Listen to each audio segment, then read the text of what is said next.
द्वादश वर्षीय पाठ्यक्रम आपकी प्रेरणा से शुभारंभ हुआ था। उस समय सारी महिलाएं टीवी में घर घर की कहानी और सास भी कभी बहू थी सीरियल में ही उसमें ही मस्त रहती थी और वो सीरियल लोकप्रियता की चरम सीमा पर था। लेकिन आपकी प्रेरणा से जब द्वादश वर्षीय पाठ्यक्रम शुरू किया गया उस समय महिलाओं की स्वाध्याय में रुचि बढ़ी और रुचि उनकी इस तरह बढ़ी कि परीक्षा के जिस समय परीक्षा की तिथि घोषित होती है उस समय तो महिलाओं का इतना रुझान होता है स्वाध्याय के प्रति कि वो चलते फिरते उठते बैठते यहाँ तक कि सोते जागते भी वो उसमें ही लगी रहती हैं और खाना भोजन बनाते बनाते भी वो सूत्र और गाथाएं और परिभाषाएं रटती रहती हैं। इतना रुझान बढ़ा है, इसका श्रेय गुरुदेव आपको ही जाता है।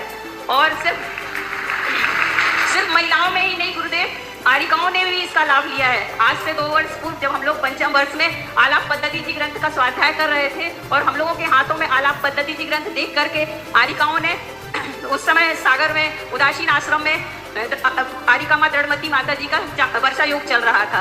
आरिकाओं ने संगत आरिकाओं ने बड़ी माता जी से निवेदन किया कि ये गृहस्थ तो आलाप पद्धति जैसे ग्रंथ का स्वाध्याय कर रहे हैं लेकिन हम लोगों ने अभी तक इस ग्रंथ का स्वाध्याय नहीं किया है।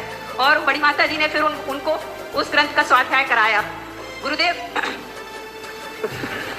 आरिकाओं ने भी उस ग्रंथ के स्वाध्याय का लाभ उठाया।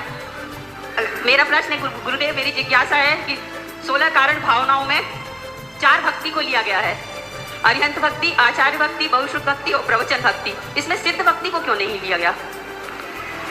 पहली बात है, द्वादश वर्षीय कोर्स जो है वह कोर्स एक निमित्त बनाया गया है तो जुनवाणी। तो चाहे साधु संत हो, ठीक है, साधु संत परीक्षा नहीं देंगे और परीक्षा लेना हमारा पर्पस भी नहीं था।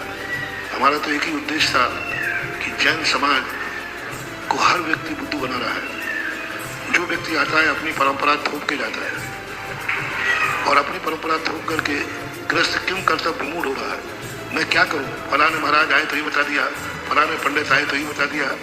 तब आया कि तुम खुद आगम का स्वाध्याय करो तो कोई तुम्हें भटका नहीं पाएगा। तुम तुरंत कहोगे आप ऐसा बोल रहे हो लेकिन आगम में तो ऐसा नहीं लिखा,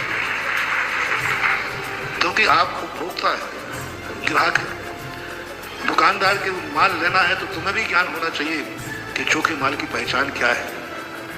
दुकानदार तो ठीक है, अपना सब माल चोखा रखता है। साधु संत देव शायद गुरु ये तुम्हारे सेठ, तुम इनके ग्राहक हो, तुम्हें भी ज्ञान होना चाहिए कि हमारा गुरु कैसा होना चाहिए। अब तुम कहो शिव जी आप भी चोखा नारियल दे दो तो खोटा टिकाएगा पक्का है, क्योंकि चोखा और खोटे में से एक को बेचना पड़े तो पहले कौन सा बेचेगा? खोटा बेचेगा। इसलिए साधुओं से, भगवान से, शास्त्रों से मत पूछो कि आप चोखे हो कि नहीं। कौन साधु अपने आप को खोटा कहेगा? कौन भगवान अपने आप को खोटा कहेगा? नमस्कार तो तुम्हें करना है, पूजा तो तुम्हें करना है, इनसे पुण्य लाभ तो तुम्हें कमाना है, श्रीफल का प्रसाद तो तुम्हें बनाना है, श्रीफल तो फोड़ के तुम्हें खाना है, सेठ जी को थोड़ी खाना है। तो तुम्हें देखना है कि हमें चोखा श्रीफल चाहिए क्योंकि फोड़ के खाना है, प्रसाद चढ़ाना।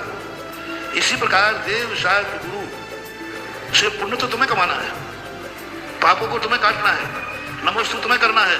तो तुम्हें पहचान होना चाहिए कि हमारा गुरु कैसा हो, हमारा देव कैसा हो, हमारे शास्त्र कैसे। और ऐसा यदि तुम्हें ज्ञान हो गया तो तुम भटक नहीं पाओगे। द्वादश वर्षीय कोर्स से सबसे बड़ा फायदा ये हुआ कि लोग सच्चे देव को पहचानने लगे और जो खोटे देवों के यहाँ भटकते थे उनके भटकना छूट गया। उन्होंने अपने आप छोड़ दिया कि अच्छे सच्चा देव तो ये। खोटे गुरुओं के लिए भी लोगों के प्रति भावना आ गई कि खोटे साधु, खोटे गुरु कैसे होते हैं, जो कि कैसे होते हैं। इसलिए ज्ञान स्वयं को होना चाहिए, यही उद्देश्य। 4 भावनाएं जहां तक कही गई, सिद्ध भगवान की भावना नहीं, क्योंकि सिद्ध भगवान कर्मातीत है। सिद्ध भगवान से पूजा से हमें सांसारिक पुण्य नहीं मिलेगा। सिद्ध भगवान की पूजा से हमें कर्मों का जो पुण्य बंध है उतना ज्यादा नहीं होता, क्योंकि जो जिसकी पूजा करता है वो वैसा है कि नहीं। अनंत भगवान तीर्थंकर यानी लक्ष्मी के स्वामी और गृहस्थ को दोनों प्रकार की लक्ष्मी चाहिए और तीर्थंकर प्रकृति दोनों प्रकार की लक्ष्मी लाती है। तीर्थंकर प्रकृति से अनंत चतुष्टय तो प्राप्त होता ही है, लेकिन तीर्थंकर से बाह्य सामग्री, समूषण की विभूति, रत्न वृष्टि, पंच कल्याणक आदि इन पुण्य को भी बंद कराती है। इसलिए गृहस्थ को अरहंतों की पूजा ज्यादा बताइए। देव पूजा में सिद्धों की पूजा नहीं आई, अरहंतों की पूजा आई। आप लोगों को ज्यादातर कितने मंदिर अरहंत भगवान के बनते हैं कि सिद्ध भगवान के? मूल लायक भगवान पूरे भारत वर्ष में एक भी मंदिर नहीं है जिनमें मूल लायक सिद्ध भगवान हो। सभी मंत्रों में मूल नायक अरहंती है, क्योंकि आप ग्रस्त हैं, आपको दोनों प्रकार का वैभव चाहिए। संसार काटना ही नहीं है, संसार संभालना है। शुद्ध भगवान से संसार नहीं संभलता है, संसार समाप्त होकर के मोक्ष मिलता है। इसलिए हम लोगों की भक्तियां जब करते हैं, हम लोगों को अनंत भक्ति किसी में कहीं नहीं, किसी भी कार्य में नहीं है। हम लोगों के जितने अनुष्ठान हैं उसमें कहीं अनंत भक्ति आई नहीं। स्वाध्याय करें तो पहले कौन सी भक्ति, केशवंत करें तो कौन सी भक्ति, चातुर्मास बैठा लें तो कौन सी विशेष भक्ति, शुद्ध भगवान। साधुओं को हर कार्य में शुद्ध भगवान की भक्ति करते हैं, क्योंकि उनको संसार नहीं चाहिए, संसार समाप्त करना है। और तीर्थंकर प्रकृति जो है अरहंतों के बाद मूल से ही बनती है, क्योंकि वो उसके स्वामी हैं। आज प्रातःकाल कहा था, जिस भावना से हम कोई चीज किसी को प्रदान करते हैं तो वो भावना हमारा भाई है तो कैसा होगा। तीर्थंकर प्रकृति स्वयं के पास है, उन्हीं के चरणों से हमारे लिए विशेष की उपलब्धि होती है। इस कारण से सिद्ध भगवान को वहाँ तीर्थंकर प्रकृति में बंध का कारण नहीं कहा।